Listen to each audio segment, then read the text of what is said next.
இன்றைக்கு தமிழக முதல்வர் அவர்கள் தமிழகத்திற்கே ஒரு புதிய திட்டத்தை உருவாக்கி அந்த திட்டத்தை எங்களது திருவள்ளூர் மாவட்டத்தில் துவக்கி வைத்த போது உங்கள் கனவை சொல்லுங்க, உங்களுடைய கனவை சொல்லுங்க, கனவையும் கூட சொல்லலைங்க, கனவை சொல்லுங்க.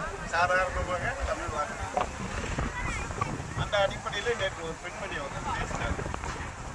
முதலமைச்சர் கேட்டார், உங்களுக்கு லோன் கிடைச்சதா? எனக்கு கிடைக்கல. ஏன் கிடைக்கல அப்படின்னு.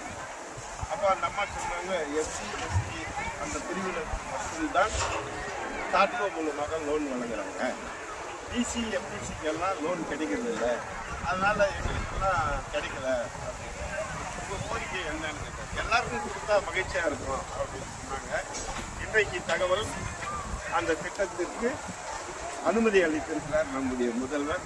அது ஒரு சாதாரண சாமானியமான ஒரு பெண்மணி கேட்ட கேள்விக்கு 24 மணி நேரத்தில் அதற்குண்டான உத்தரவை வழங்கி இருக்கக்கூடிய முதலமைச்சர் நம்முடைய முதலமைச்சர். ஒரு காலகட்டத்தில் முதலமைச்சரை பார்ப்பதே பெரிய விஷயம். பார்த்தாலும் தூர நின்று பார்க்க வேண்டும். இங்கே இருக்கக்கூடிய முதலமைச்சரை ஒரு சாதாரண மனிதனை நேரடியாக பார்த்து பேசி தன் கோரிக்கைகளை எடுத்துரைத்து அந்த கோரிக்கைகளுக்கு 24 மணி நேரத்தில் தீர்வு காணப்பட்டிருக்கிறது.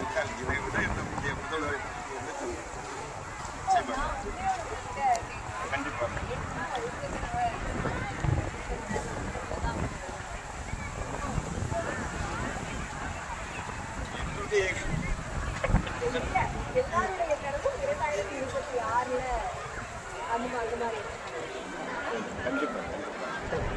என்னுடைய கனவு என்றால் மக்களுக்காக உழைத்துக் கொண்டிருக்கக்கூடிய முதல்வர், அதே போல மக்களுக்காக உழைத்துக் கொண்டிருக்கக்கூடிய துணை முதல்வர் அவர்கள் நீண்ட ஆயுளோடு வாழ வேண்டும், இந்த மக்களுக்காக பணியாற்ற வேண்டும். 2026 மீண்டும் நம்முடைய ஆட்சி தொடர்ந்து நடைபெறும், அதில் எந்த மாற்றத்திற்கும் தொடர்ந்து நடைபெற வேண்டும்.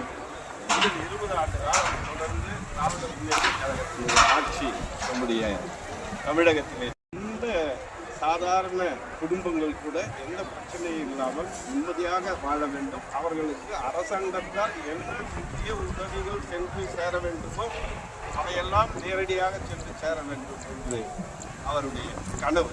அந்த கனவு நிச்சயமாக நிறைவேற வேண்டும் என்பது என்னுடைய கனவு.